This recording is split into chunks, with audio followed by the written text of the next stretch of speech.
Alors, on mate quoi en juillet sur Disney+.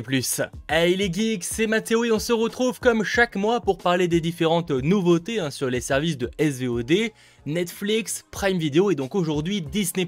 Quels seront les films, séries, documentaires, qu'ils soient originaux ou non, à débarquer sur la plateforme en juillet 2021 en France? Ne perdons pas plus de temps, petit pouce vers le haut, abonnez-vous et parlons-en.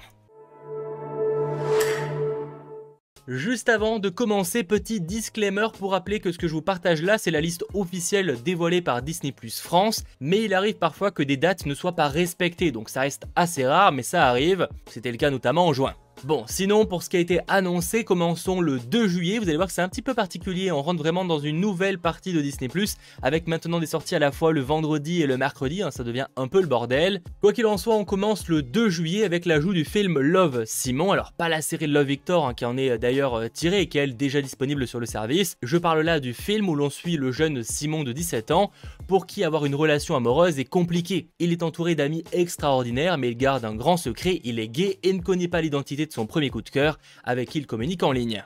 Autre très bon ajout, Chronicle, film en found footage, donc sur 3 lycéens qui obtiennent des super pouvoirs après avoir été en contact avec une mystérieuse substance. Ils vont alors s'amuser avec ces nouvelles capacités, forcément ce sont des entre guillemets ados, mais les choses vont déraper, et c'est peu dire.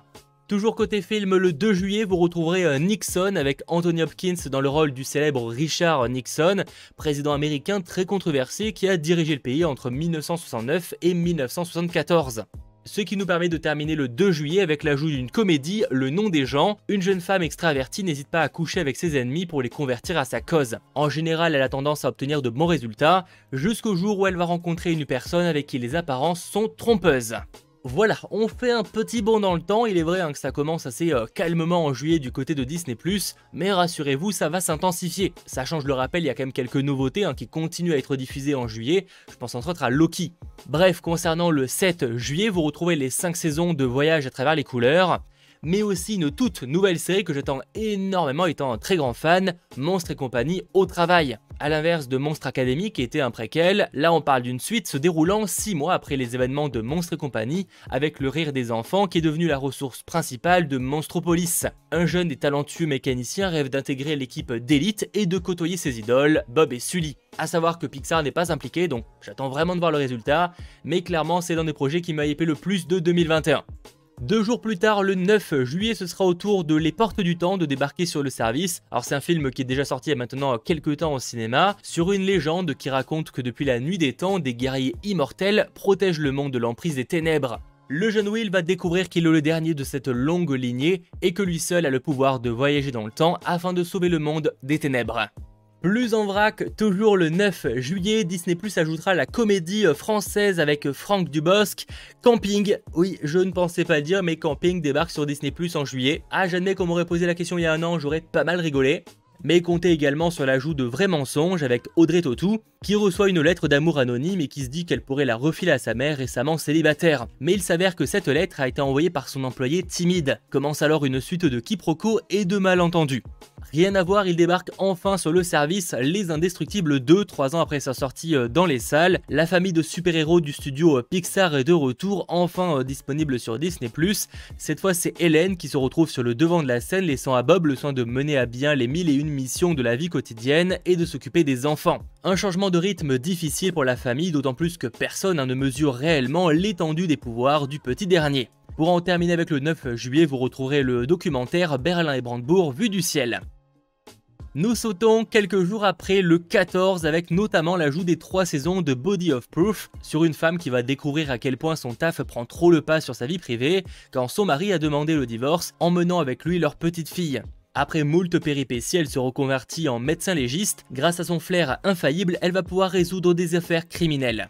Vous retrouverez aussi la saison 2 de The Chi, un drame, ou encore l'arrivée de la série française diffusée il me semble sur OCS, Mission. Alors que la première mission habitée vers Mars est en approche vers la planète rouge après 10 mois de voyage, une autre mission portée cette fois entre autres par la NASA leur passe devant, avant en plus de perdre le contact. Ceux qui pensaient être les premiers à marcher sur Mars vont finalement se retrouver être une mission de sauvetage de leurs concurrents.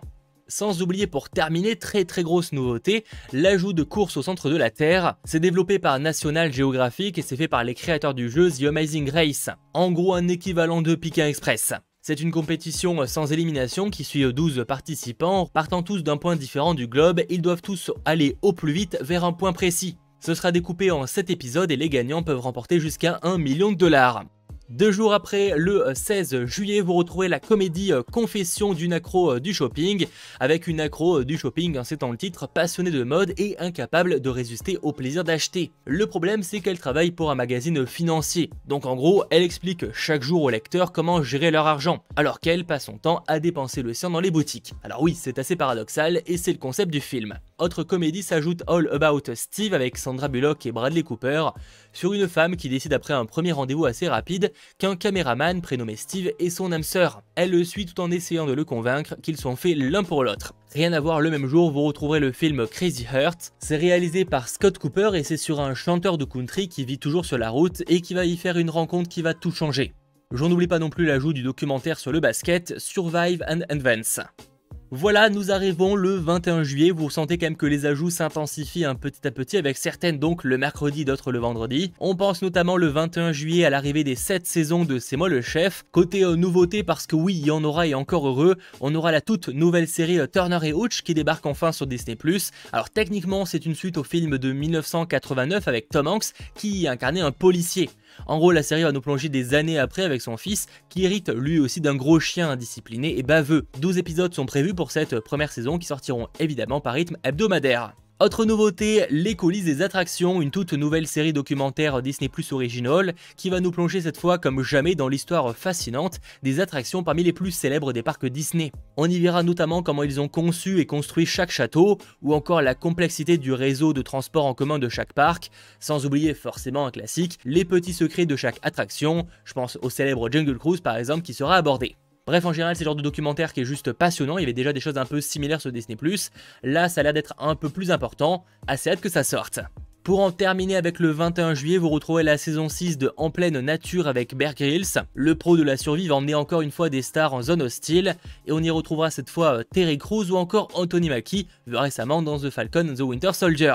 Et il s'ajoutera également, j'ai pas trop d'infos là-dessus, une série du nom de Nouvelle-Zélande. Avant de passer au 23 juillet et les nombreuses nouveautés qui sont prévues, petit aparté pour vous rappeler que si vous aimez ce format, il est important de lâcher le petit pouce vers le haut et à me dire en commentaire justement les différents programmes que vous comptez regarder en priorité. Après, ça peut être également ce qui va arriver sur la suite de la vidéo. Par exemple, le 23 juillet, comptez sur l'ajout de la comédie Deus Bigalo, Gigolo à tout prix. Ou encore Stuntman, produit par Dwayne Johnson, qui raconte les hauts et les bas du cascadeur vétéran d'Hollywood, Eddie Brown. Autre nouveauté peut-être un peu plus attendue, j'ai envie de dire qu'il était temps que ça débarque maintenant 3 ans après sa sortie dans les salles, Ant-Man et la Guêpe, film Marvel en sorti donc après Avengers Infinity War, mais qui se déroule après les événements survenus dans Captain America Civil War avec un Scott Lang qui a quand même du mal à concilier sa vie de famille et surtout sa vie de prison, entre guillemets, en tout cas confiné chez lui, et sa vie de super-héros. Mais une nouvelle mission va l'obliger à renfiler son costume et à apprendre à se battre aux côtés de la Guêpe. A savoir que le 23 juillet, Disney+ proposera pas mal de programmes liés aux requins. Alors, je vais vous faire la liste là, pas forcément vous les détailler à chaque fois, mais vous retrouverez 7 nouveaux documentaires: Shark Attack, Face aux requins, Étrange requin, Sharkano, L'invasion des requins bulldogs ou encore Requin vs dauphin, ainsi que Requin vs surfeur. Tout ça, ça arrive le 23 juillet. On approche mine de rien petit à petit près de la fin, mais il y a encore énormément de nouveautés, notamment le 28 juillet avec l'ajout des 2 premières saisons de Grawish, spin-off de Blackish, centré cette fois sur la fille aînée de la famille Johnson, qui va quitter le cocon familial pour partir étudier à l'université, mais va très vite découvrir que dans la vie, les choses ne prennent pas toujours la direction qu'on aurait souhaité. Toujours au sujet d'une famille très connue, les Griffin, saison 19, ça arrive le 28 juillet sur Disney+ via Star, aussi connu aux US sous le nom de Family Guy. Toujours le 28, vous aurez les 2 saisons de Philadelphia sur les propriétaires d'un bar irlandais miteux de Philadelphie qui vont surmonter leurs problèmes en essayant de ne pas entacher leur amitié. J'en oublie pas non plus là aussi l'ajout des 2 premières saisons de Dr Harrow, les péripéties d'un médecin légiste peu ordinaire, dont son empathie sans faille pour les morts l'aide à résoudre tous les cas, même les plus bizarres. Pour le programme suivant, la première saison était déjà disponible, elle arrivait en juin sur Disney+, mais là c'est la seconde saison qui débarque. Je parle de Légion, série techniquement Marvel, même si évidemment elle n'est pas liée au MCU que vous connaissez probablement. Bref, on y suit l'histoire du fils schizophrène du professeur Xavier. Côté réelle nouveauté, un programme original Disney+, débarquera les aventures au parc de Tic et Tac, oui, le grand retour du célèbre duo de Tanya. Car oui, ce ne sont pas des écureuils mais des Tanya, je suis même pas sûr de la prononciation. plus en vrac pour terminer le 28 juillet. Comptez apparemment sur l'ajout de Le Monde merveilleux de Mickey. Alors je pensais que c'était déjà disponible mais ça a été annoncé donc affaire à suivre. Mais également Place aux femmes avec Robin Roberts ou encore la première saison de Je te promets, série TF1 renouvelée d'ailleurs récemment pour une saison 2 qui est accessoirement un remake de la série américaine à succès This Is Us. Ou encore les 5 premières saisons de la série française Sam.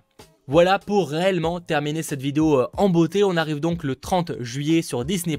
Quelles sont les nouveautés? Il y en a deux à souligner. Déjà l'ajout de Summer of Soul, documentaire nous faisant découvrir un festival finalement passé assez inaperçu. Faut dire qu'il a eu lieu à l'été 1969, à la même période que le célèbre Woodstock. Pourtant, le Harlem Cultural Festival de New York donnait lieu à une impressionnante série de représentations, et cela devant plus de 300 000 personnes. Ce documentaire, présenté lors du festival de Sundance en 2021, regroupe plus de 40 heures d'archives revenant sur un événement majeur de la musique, de la culture afro-américaine.